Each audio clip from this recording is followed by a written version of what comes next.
వీక్షకులకు స్వాగతం. నమస్కారం. పరకామణి దొంగతనం కేసులో హైకోర్టు కీలక వ్యాఖ్యలు చేసింది. ఆ వ్యాఖ్యలు ఏంటి, హైకోర్టు మాట్లాడిన మాటల్లో అర్థాలు ఏంటి తెలుసుకునే ప్రయత్నం చేద్దాం. విశ్లేషించడానికి మనతో కూడా ఉన్నారు సోషల్ యాక్టివిస్ట్ శ్రీలీల గారు. వారిని అడిగి మరిన్ని విశేషాలు తీసుకుందాం. నమస్తే శ్రీలీల. నమస్తే అండి. పరకామణి దొంగతనం కేసులో హైకోర్టు కీలక వ్యాఖ్యలు చేసింది. ఆ వ్యాఖ్యలను ఎట్లా విశ్లేషిస్తారు? ఇక్కడ కరెక్టేనండి. ఇప్పుడు ఈ రోజున రవికుమార్ అసలు ఎందుకు వెళ్ళాడు అక్కడికి? మేము లోక్ అదాలత్లో చెట్టు కింద పంచాయతీ చేసేసుకున్నాము, మేము దొంగలము, మేము పంచుకున్నామని. ఎవడబ్బా సొమ్మని పంచుకుంటారు? రవికుమార్ ఇంట్లోదా, లేకపోతే ఈవోలుగా, లేకపోతే చైర్మన్లుగా ఉన్న వాళ్ళ ఇంట్లో సొమ్ము? అది కాదు కదా. వీళ్ళ మెళ్ళలో గొలుసులా, వీళ్ళ పిల్లల మెళ్ళల్లో గొలుసులా కాదు. నిన్న జగన్మోహన్ రెడ్డి గారు ఏముంది, చిన్న దొంగతనం. నిజమే, జగన్మోహన్ రెడ్డి గారికి అది చిన్న దొంగతనమే. అంటే లక్షల కోట్లు దోచుకున్నాడు కదా, అందుకే చిన్న దొంగతనం. అది ఆయనకు చిన్న దొంగతనమే. కానీ భక్తులు ఎంతో భక్తితోటి, వాళ్ళు స్వామివారి మీద గౌరవంతో, మరి వాళ్ళ ఏదైతే కోరికలు స్వామివారు నెరవేర్చారో, ఇదిగో స్వామి మేము ఇది ఇస్తామని చెప్పి ప్రేమతో స్వామికి కానుకలు సమర్పిస్తారు. అది దొంగలు కొట్టేస్తే ఎలా ఉండిద్ది? ఇంత దుర్మార్గంగా ప్రవర్తించడమే కాకుండా మీరు పంచాయతీ చేయించుకొని ఇంకా నిస్సిగ్గుగా కోర్టుకు వెళ్ళి అయిపోయింది కదా మళ్ళీ ఏంటి కేసు అని అడుగుతున్నారు. చూడండి, అసలు దొంగలనాలా, వీళ్ళని దొంగలనాలా కూడా అర్థం కాని పరిస్థితి. అంటే ఆ కేసుని చిక్కుముడి వేయటం, ప్రొలాంగ్ చేయడానికి చూస్తున్నారు. పరకామణి కేసు హైకోర్టు పర్యవేక్షణలో ఉంది. ఎవరికి సంబంధం? హైకోర్టే పర్యవేక్షిస్తుంది. హైకోర్టు పర్యవేక్షించే కేసుని వీళ్ళు పలకం చేసి మాట్లాడటం, చిన్న దొంగతనం కదా అని అంటాం. దానికి హిందూ సంఘాలు స్పందించకపోవటం, స్వామీజీలు మాట్లాడకపోవటం చాలా వింతగా విడ్డూరంగా ఉంది. నేను జగన్మోహన్ రెడ్డి పరకామణి కేసుని చాలా తేలిక తీసి పారేశాడు. దేవుడు సొమ్మే కదా, $9 దొంగతనం చేస్తే తప్పేంటి అని ప్రశ్నిస్తున్నాడు. అలాంటి జగన్మోహన్ రెడ్డి లాంటి దుర్మార్గుణ్ణి హిందూ సంఘాలు ప్రశ్నించకపోవడం, నిలదీయకపోవడం కూడా తప్పిదమే. మొన్న రాజమౌళి గారు ఏదో మాట్లాడారని చెప్పేసి ప్రతి ఒక్కరు రెచ్చిపోయారు కదా. మరి ఈ రోజున వైఎస్ జగన్మోహన్ రెడ్డి గారు ప్రెస్ మీట్ పెట్టి, నిన్నగాక మొన్న తెలంగాణ సీఎం రేవంత్ రెడ్డి గారు ఏదో మాట అన్నారని చెప్పి ఇక్కడ కూడా గోలగోల చేశారు. మరి ఇవాళ జగన్మోహన్ రెడ్డి స్వామివారిని ఆ రకంగా కించపరుస్తూ మాట్లాడితే, ఆ పరకామణి గురించి అసహ్యంగా మాట్లాడుతూ ఉంటే హిందువుల మనోభావాలు దెబ్బతిన లేదు, స్వామీజీలు ఎక్కడ తొంగున్నారో తెలియదు, హిందూ సంఘాలు ఏం చేస్తున్నాయో తెలియదు.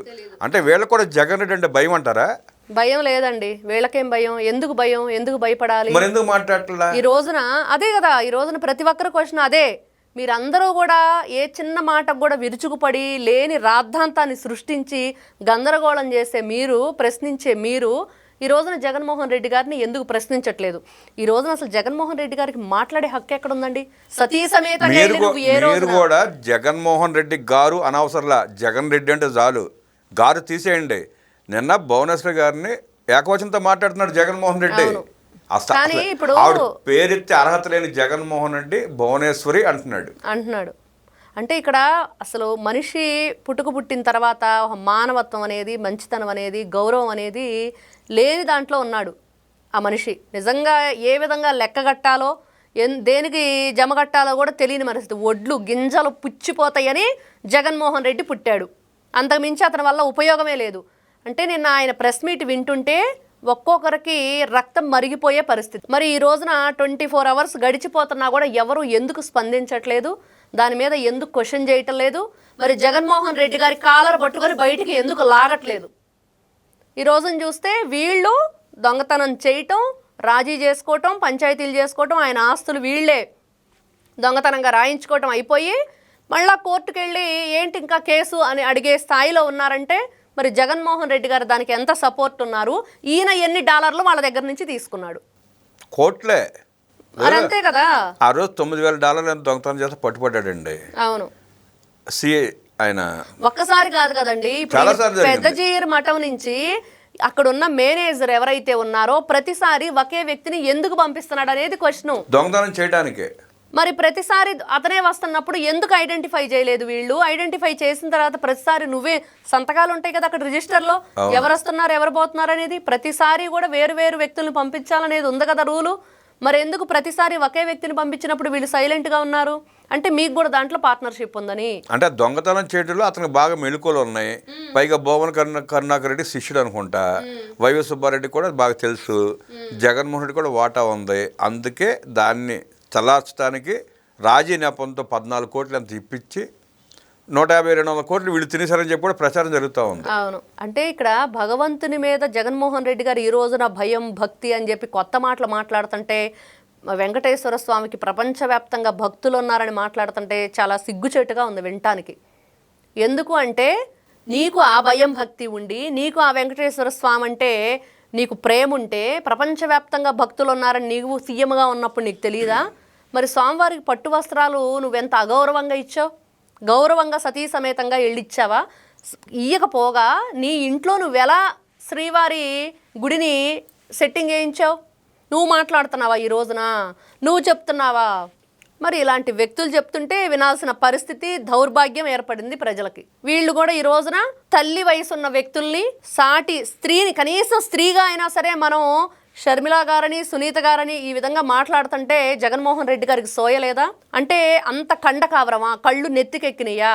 ఏం అర్థం కావట్లేదా? మహిళల్ని ఏ విధంగా మనం ఈ రోజున ఏమైపోయారు వీళ్ళందరూ? వరూది కళ్యాణి గారు కానివ్వండి, లేకపోతే వాళ్ళ భారతిరెడ్డి గారు. ఇక్కడ ఒక విషయం గుర్తుపెట్టుకోవాలండి, భారతిరెడ్డి గారు సొంత ఇంటి ఆడపడుచు షర్మిలారెడ్డి గారికి మరి ఏదైతే ఇంత నీచాతి నీచంగా వీళ్ళు పోస్టులు పెట్టనివ్వండి, ఆవిడ క్యారెక్టర్ అసాసినేషన్ చేయండి, ఆవిడ ఎల్లో చీర గురించి సొంత అన్నే మాట్లాడివ్వండి, ఏ రోజు ఖండించింది లేదు. వాళ్ళ పేపర్లోనే, వాళ్ళ ఛానల్లోనే చెప్పించడం. అమరావతి దేవతల రాజధాని అంటే వేసేల రాజధాని అని నీచంగా చెప్పించిన వీళ్ళు మహిళలకు గౌరవిస్తారని, మరి సాటి మహిళలు ఎవరైతే ఆ పార్టీలో ఉన్నారో వాళ్ళు దాన్ని ఖండిస్తూ మేము దీన్ని అడ్డుకుంటున్నాం, జగన్మోహన్ రెడ్డి గారు మాట్లాడటం తప్పేనని చెప్పి ఏ రోజైనా మాట్లాడతారేమోనని చూస్తూ ఉన్నాం. కానీ ఎవ్వరికి కూడా ఆ సోయ కానీ ఆలోచన కానీ లేదు. మరి మహిళల్ని ఒక మహిళలుగా వాళ్ళు ఎప్పుడు కూడా గౌరవించి మరి మాట్లాడినప్పుడు, అగౌరవపరిచినప్పుడు, సపోర్ట్గా లేనప్పుడు వాళ్ళని మహిళల కింద జమ కట్టాలా, సెకండ్లుగా జమ కట్టాలా? సెకండ్లే. మహిళలు ఎట్ట అవుతారు? సెకండ్ల కింద జమ కట్టండి. మరి అంతే. ఎందుకంటే కడుపు రగిలిపోతుంది. అమరావతి రాజధానిని ఆ రోజున మహిళలను మాట్లాడినప్పటి నుంచి ఈ రోజున భువనేశ్వరి గారిని మాట్లాడుతున్న వరకు వీళ్ళు మాట్లాడే విధానం అంటే వీళ్ళకి గౌరవం లేదు, మర్యాద లేదు. వాళ్ళకి ఎక్కడికి వెళ్ళినా కూడా ఉమ్మినా కూడా తుడుచుకొని వెళ్ళే రకాలు. అందుకని చెప్పేసి ఎవరినైనా అలానే మాట్లాడతారు. మీరు జగన్మోహన్ రెడ్డి తన సొంత తల్లినే, కన్న తల్లినే క్యారెక్టర్ అసాసిన్ చేపిస్తూ మాట్లాడించాడు, ట్వీట్లు వేయించాడు, ప్రచారం చేయించాడు. అలాంటి వాళ్ళకి, అలాంటి మూర్ఖులకి, అలాంటి అజ్ఞానులకి పరస్త్రీలని గౌరవించి మాట్లాడటం వచ్చని చెప్పి మనం ఊహించలేము, అనుకోలేము. అవునండి, ఎన్ని జన్మలు ఎత్తినా కూడా రాదు అనేది వాస్తవం.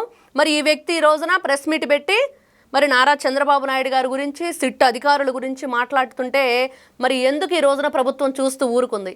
ఎందుకు జగన్మోహన్ రెడ్డి గారికి కాళ్ళు తీసుకొస్తుంది ఈ రోజున ప్రభుత్వం? మాట్లాడే నోరు ఎట్లా లెగుస్తుంది? ఇన్ని కేసులుండి 12 సంవత్సరాలుగా బెయిల్ మీద ఉంటూ మీరు ఈ విధంగా మాట్లాడటాన్ని అసలు ప్రభుత్వం అయితే ఈ రోజున చేతగాని ప్రభుత్వం, మంచి ప్రభుత్వం అనేది ఈ రోజున ప్రజల నుంచి వస్తుందండి. అంటే అతి మంచితనం, చేతగానితనం అనుకుంటున్నాడా జగన్మోహన్ రెడ్డి? ఈ రోజున నిజంగా తిరుమల తిరుపతి దేవస్థానంలో ఏదైతే పరకామణి విషయం ఉందంటే దీంట్లో అతి ముఖ్యమైన సాక్షి సతీష్ కుమార్ గారు. ఆయన లేకపోవటం బాధాకరం, ఇంకొక వైపు వీళ్ళకి ఆనందకరం. ఎందుకంటే ఆహా ఓహో మాకు ఇంకా హ్యాపీ ఆయన లేడు కదా. ఆ కేసు రాజీ సమయంలో ఉంది ఆయనే. అవును, ఆ రవికుమార్ ఆయన దొంగను పట్టుకుంది ఆయనే. స్పష్టంగా ఆయనకి తెలుసు కాబట్టి ఆయన అంతం చేసేసారు. అంటే కేసు వీగిపోద్ది అంటున్నారు అంతం చేస్తే. కాకపోతే అప్పటికే ఆయన కోర్టులో స్టేట్మెంట్ ఇచ్చాడు, సాక్ష్యాలని చూపించాడు. వీళ్ళు ఈ దొంగలు ఎక్కడికి పోరండి, వీళ్ళు దొరుకుతారు. కాకపోతే నాలో లేట్ అవ్వచ్చు. పాపం పండాలి. ఆ పాపం పండినప్పుడు భగవంతుడే వీళ్ళ భరతం పడతాడు. ఖచ్చితంగా ఇక్కడ రవికుమార్ గారు అనే మాటలకు కానివ్వండి, కోర్టు నుంచి వచ్చిన ఈ రోజున 11వ తారీఖు వాయిదా అయినట్టు కానీ ఖచ్చితంగా వీళ్ళకి శిక్ష పడి తీరాలి. అసలు దొంగతనం చేసిన దొంగ కోర్టుకి వెళ్ళి మాది రాజీ అయిపోయింది కదా ఇంకా కేసు ఎందుకు అని మాట్లాడటం ఏంటండి? ఇది అసలు ఇది విడ్డూరంగా ఉంది. అదే కదా మరి ఈ రోజున. అదే కాదు, మీకు వివేకానంద రెడ్డి గారి హత్య కేసులో మరి నిందితులను అడగట్లేదా? మీ గురించి విచారించాలా లేదా? మీరేమంటారు? మరి ఇది వ్యవస్థల్లో మార్పులు రావాలి, సెక్షన్స్ మారాలి. కోర్టులు ఏదైతే న్యాయస్థానాలు, గౌరవ న్యాయమూర్తులు దయచేసి దాంట్లో ఏ అయితే సెక్షన్లో ఉన్నాయో అవి మార్చండి. వాటిలో ఉన్న లొసుగులు చూసుకొని వీళ్ళు ఇట్లాంటి నీచమైన పనులు చేస్తూ తిరిగి మళ్ళా కౌంటర్లు వేయటం, పిటిషన్లు దాఖలు చేయటం, మళ్ళీ మేము రాజీ చేసుకున్నాం కదా, దొంగలం ఊళ్ళు పంచుకున్నాం కదా, మధ్యలో మీరేంటి మాకు చెప్పేది అంటే ఈ రోజున కోర్టును కూడా ధిక్కరించే స్థాయికి రవికుమార్ ఒక దొంగ మాట్లాడుతున్నాడంటే ఎలా చూడాలి? అంటే దొంగ మాట్లాడుతామంటే తన యజమాని జగన్ రెడ్డి ఎట్లా మాట్లాడుతున్నాడు అదే పందాలో మాట్లాడుతున్నారు ఈ దొంగలందరూ. అంతా స్క్రిప్ట్ రాసిస్తున్నాడు జగన్మోహన్ రెడ్డి. నేనేమంటాడు ప్రెస్ మీట్లో, సిట్ అధికారి ఎన్టీఆర్ ట్రస్ట్ భవన్లో ట్రస్టీ కృష్ణయ్య గారి బంధువు అంట. అసలు ఆ సిట్ని ఏర్పాటు చేసింది ఎవరు? అదే కదా మరి, హైకోర్టు. హైకోర్టు ఏర్పాటు చేసిన సిట్కిను చంద్రబాబు నాయుడు గారికి, భువనేశ్వర్ గారికి, ట్రస్ట్కి సంబంధం ఏంటి? ఎవరి బంధువు ఎవరైనా కావచ్చు. నీ బంధువులు అందరూ ఐఏఎస్లు, ఐపీఎస్లు, లేకపోతే కలెక్టర్లు తీసుకొని నీ పక్కన పెట్టుకున్నావు కదా నువ్వు. మరి జగన్మోహన్ రెడ్డి గారి ఇంట్లో పనిచేసే పనోళ్ళని తీసుకెళ్లి ఫైర్ సర్వీసులు ఇవ్వలేదండి? ఇంట్లో పనిచేసే పనాలకు ఫైర్ డిపార్ట్మెంట్ ఇచ్చారు. కారు డ్రైవర్ల భార్యలతోటి ఏపీపీఎస్సీ ఎగ్జామ్ పేపర్లు కరెక్షన్ చేయించారా లేదా? ఒక్కరాక్షలో పనిచేసే వాళ్ళందరికీ తీసుకెళ్లి స్కిల్ డెవలప్మెంట్ కార్పొరేషన్ లో ఉద్యోగాలు ఇచ్చి జీతాలు ఇచ్చాడు. ఫైబర్ నెట్ లో కూడా ఇచ్చాడు కదా. ఫైబర్ నెట్ లో కూడా ఇచ్చాడు. కోట్ల రూపాయలు దోచుకొని ఈ రోజున ఏ మాత్రం కొంచెం కూడా కొంచెం అంటే బెరుకు కానీ భయం కానీ, అంటే దొంగలు ఈ విధంగా మాట్లాడతారని గతంలో పోతులూరి వీరబ్రహ్మేంద్ర స్వామి కాలజ్ఞానంలో రాసిన అన్ని కూడా ఈ రోజు నిజమవుతున్నాయి అంటే జగన్మోహన్ రెడ్డి గారు నిలువెత్తు సాక్ష్యంగా రాజ్యమేలుదురు. అది ఆయన ఎప్పుడో 16వ శతాబ్దంలో రాశాడు దాన్ని, దొంగలు రాజ్యమేలుదురు అని. ఆయన రాసిన చరిత్రలో ఆయన భూములు కూడా ఆక్రమించుకుంటారని తెలియలే పాపం అప్పట్లో. తెలియలా, నిజమే, అలానే ఉంది. బ్రహ్మంగారి మఠం భూమిని మొత్తం అవినాష్ రెడ్డి మొత్తం తినేశాడంట. మొత్తం రాష్ట్రాన్ని జగన్మోహన్ రెడ్డి లూటు చేసుకుంటే కడప జిల్లాని అవినాష్ రెడ్డి లూటు చేసుకున్నాడు. ఉత్తరాంధ్రని విజయసాయి రెడ్డి, ఇటేమో రాయలసీమనేమో అవినాష్ రెడ్డి, వీళ్ళు ఇష్టం వచ్చినట్లుగా పంచుకున్నారు. చిత్తూరు జిల్లానేమో పెద్దిరెడ్డి రామచంద్రారెడ్డి, జగన్మోహన్ రెడ్డి రాజు, వీళ్ళంతా సామంత మూడు రాజధానులు ఇందుకనేనా వీళ్ళందరినీ కూడా దోచుకోవడానికి, 3 రాజధానులు దోచుకోవడానికి. ఈ రోజున మళ్ళీ ఇలాంటివన్నీ కూడా ఆరోపణలు, అపనిందలు, అగౌరవపరచడం. నీకు మాట్లాడటం చేత కాదు. నీకు అసలు జగన్మోహన్ రెడ్డి అనే వ్యక్తిని చేత కాదు. ఆ గంజాయి బ్యాచ్ని, ఆ సైకోగాళ్ళని, ఆ పేటీఎం కూలీలని, వాళ్ళని నమ్మించుకోవడం కోసం ఇట్లాంటి మా పిచ్చి మాటలు మాడుతూ ఉంటాడు. అదిగో మా పోటీగాడు మచ్చల పూలి వచ్చిందని చెప్పి వాళ్ళు డబ్బా కొట్టి తిరుగుతుంటారు కదా సోషల్ మీడియాలో, రప్ప అనుకుంటా. ఆ రప్ప ఏమైందో తెలుస్తుంది ఒకవాడికి. ఇవన్నీ భరించలేకే మన జడ్పీటీసీ ఎన్నికల్లో డిపాజిట్లు రాకుండా చాచి గవర్నమెంట్ కొట్టారు జగన్మోహన్ రెడ్డిని. పులివెంద ప్రజలు ఆల్రెడీ ఎలక్షన్లో 11 పరిమితం చేసి కొట్టారండి. దానికే ఆ చెంప వాసిపోయి అసెంబ్లీకి వెళ్తే ప్రజలు ఎక్కడ చూస్తారు? ఓడించినా కూడా జగన్మోహన్ రెడ్డి జ్ఞానం రాలేదు, బుద్ధి మారలేదు, ఇలాగే చెత్తవాగుడు వాగుతున్నాడు, చెత్త పనులు చేస్తున్నాడని చెప్పి పులివెందలో జడ్పీటీసీ ఎన్నికల్లో ఆ పులివెందల ప్రజలే చాచి గోప మీద కొట్టారు. అవును. అయినా బుద్ధి జ్ఞానం రావట్లేదు జగన్మోహన్ రెడ్డికి.